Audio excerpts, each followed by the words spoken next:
Magandang hapon, Yes, Sir Joey. good afternoon po, Attorney Ariel. Yes, Magandang hapon po sa Attorney lahat ng Joey. tagapakinig. Kamusta si Chairman? Mabuti naman po. Very busy as usual ang atin pong very dynamic na Chairman, Attorney Alex Lopez. Yes, si Attorney Alex Lopez po ang Chairman po ng Philippine Reclamation Authority. Kaya yung pong Philippine Reclamation Authority under his leadership talaga naman napasikat at napakaraming proyekto po na ginawa under his watch. At ito nga pong isang to, no, nakatutuwa na meron tayong world-class monorail na plano po dyan. Joey, pakipaliwanag mo para sa ating mga tagapakinig, ano ba tong proyektong nais ng Philippine Reclamation Authority na monorail? Opo. So, dito po sa ating reclaimed area na nasasakupan po ng Pasay at ng Parañaque, ay meron po tayo diyang dalawang major na kalsada, yun pong President Diosdado Macapagal Boulevard at yun pong Jokno Boulevard. Nakita po ng ating chairman at ng board of directors po ng PRA na may maitutulong po ang PRA sa pag-introduce po ng isang mass transit system na at the same time ay environment friendly dahil sa ito po ay fully electric. So ito po ay tatakbo sa baterya lamang at ang konsepto po nito ay kahalintulad sa mga makabagong tram or yun pong mga mass transit na mga sasakyan sa ibang bansa. So for the first time po ay i-introduce po ito ng PRA within the reclaimed area nga po ng Pasay at Parañaque, at ang tatakbuhan po nitong pinakatram na ito na hindi po ito elevated, dadaan pa rin po ito sa kalsada, ngunit ang kanya pong itsura at ang kanya pong seating configuration ay talaga pong katulad ng sa isang tram. So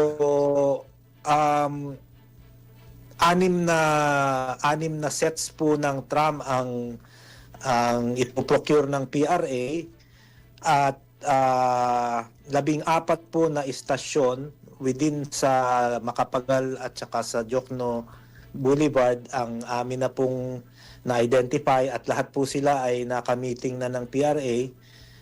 At lahat din po sila ay very positive po ang naging response dito sa inisyatibo na ito ng PRA, and willing po sila na sila po ang sasagot sa pagpapatayo ng mga istasyon sa kanilang mga lugar.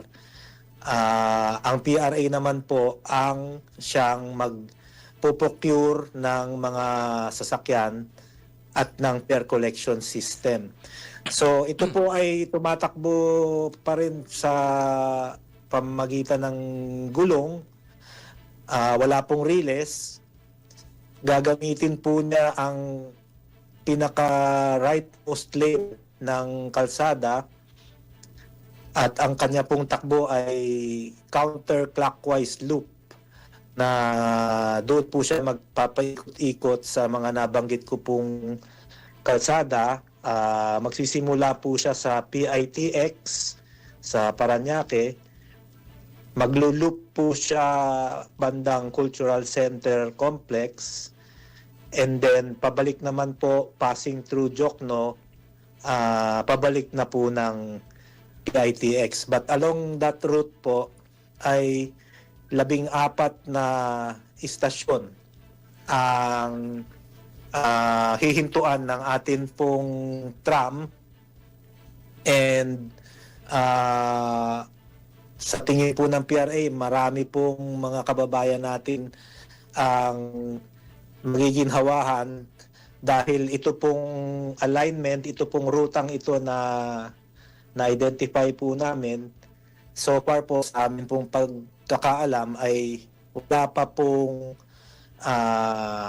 public transport na tumatakbo po sa area na yan po ang rutang tinatahak. Well, Attorney Joey, etong tram na to ay hindi basta-basta tram, no? I heard na ito ay isang world-class tram na we can compare this doon sa mga tumatakbo sa Europe, no? Kasi electric to, tapos hindi elevated, ano pa rin, sa kalsada pa rin. Now, ay project of PRA para sa ating mga mananakay, no? Dahil kahit wala ng ASEAN, nandiyan pa rin tong tram na to. Mga, sa tingin mo, Joey, how many ang mabibiyayaan nitong commuters at ano magiging impact nito sa traffic? Kasi alam naman natin dyan sa reclamation area, ang daming establishment dyan, no? At may traffic na rin dyan. Will this also help the decongest traffic? At ano ang mga biyaya na makukuha ng ating mga commuters once tumakbo to? Opo. So far po, ang tama po kayo, Attorney Ariel, ang disenyo po at ang teknolohiya na atin pong napili ay maihahalin tulad na sa mga tumatakbo po ngayon ng mga makabagong mass transport system sa ibang bansa. So, ito pong ipoprocure ng PRA ay 2 coaches lamang po ang haba. Basically, para rin po siyang articulated bus, fully electric. Ang kanya pong kapasidad ay nasa, pagpuno po siya, ay aabot po ng 100 tao na parehong combined na nakaupo at nakatayo.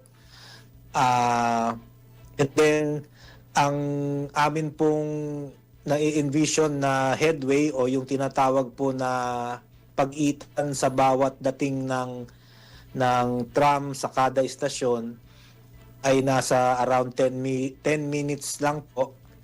In terms of possible impact or epekto niya sa traffic, we expect na hindi naman po ito makakakos ng or makakadagdag sa bigat ng daloy ng trapiko dahil unang-una mai-encourage po nito yung mga mananakay or mga publiko na imbis na gumamit pa ng sarili nilang sasakyan within the area ay ipapark na lang po nila yan kung saan at mag-a-avail na lang po sila or sasakay na lang po sila dito sa tram. Bukod sa maayos, mabilis, malamig at maganda po ang takbo, ay sisiguruhin din po ng PRA na ang fare or ang magiging pamasahe po ay naaayon lamang po sa tamang halaga na makakatulong pa rin po talaga sa ating publiko. Okay, Attorney Joey, this is a PRA project. Now, ano ang cost niyan at saan manggagaling yung gagastusin diyan para ma-implement itong tram na to diyan sa reclamation area? Opo.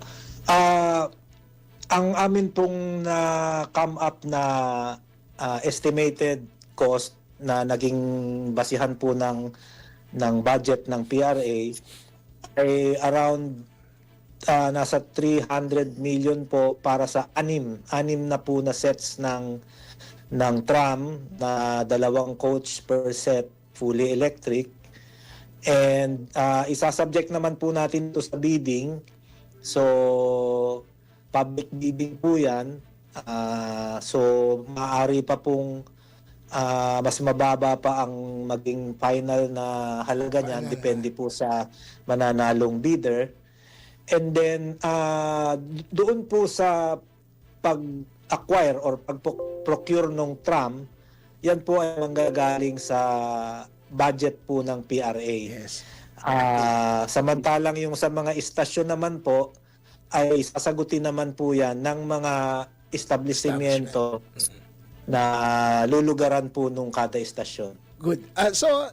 Siguro para sa ating mga viewers, no, when we say na ang gagastos dyan ay PRA, the money from PRA ay yun mga kinita ng PRA as a government-owned corporation, di ba? Tama po. Okay. Tama So, po. hindi yan yun, hindi kasama yan sa binabudgetan ng Kongreso, etc. because PRA has its own funds. Tama po. Okay. So, yun Kami ang po maganda ay dyan, ano, There Yes is po. no added burden to taxpayers. Ngayon, ang isa pa maganda dyan ay meron na contribution, yung mga establishment dyan sa reclamation area. I understand there are 14, no, 14 stop. Ito bang 14 to na stop doon? You can name them if you want, Attorney Joey. Apo. Ano yun, kasi, for instance, di ba may mga mall dyan, yung mga mall dyan is going to be a stop and then government offices, no, PITX, yan ba ay stop din, saka yung mga iba pang mga government-owned buildings dyan sa lugar. Apo. PITX because nung naka-meeting po namin sila, very positive po ang naging response ng PITX. In fact, nabanggit po nila sa amin na maaaring ito po yung missing link na tinatawag dahil sa, alam naman po natin na ang PITX ay terminal ng mga bus na galing sa iba-ibang probinsya. So, pamula po PITX, kung gugustuhin ng mga mananakay na makarating as far as halimbawa po sa may cultural center complex or sa Mall of Asia or sa GSIS, napaka-conveniente na po sa kanila na doon po mismo sa PITX ay sasali na lang po sila sa ating tram para marating po yung mga destinasyon na yon. Tama po kayo, yung mga major malls po sa area ay meron din pong mga istasyon, including na rin po yung mga ating mga sikat na hotel at casino dyan sa area na very positive din po nung naka-meeting namin sila at very much willing na itayo yung mga istasyon sa kanila pong lugar. Joey, ano target natin dito? Kasi habang kinikwento mo, talaga we are excited about this. Pwede rin itong isang tourist attraction dyan sa reclamation area. What's our target para ma-implement to? Opo, so bali by January po ay sisimulan na namin ang public bidding process. Sa amin pong timeline ay by March of next year, dapat po ay may notice of award na or nai-award na yan sa isang winning bidder. And then pag na-issue po natin yung tinatawag na notice to proceed, ay magkakaroon po ng mga 3 to 4 months na manufacturing time yung nanalong bidder.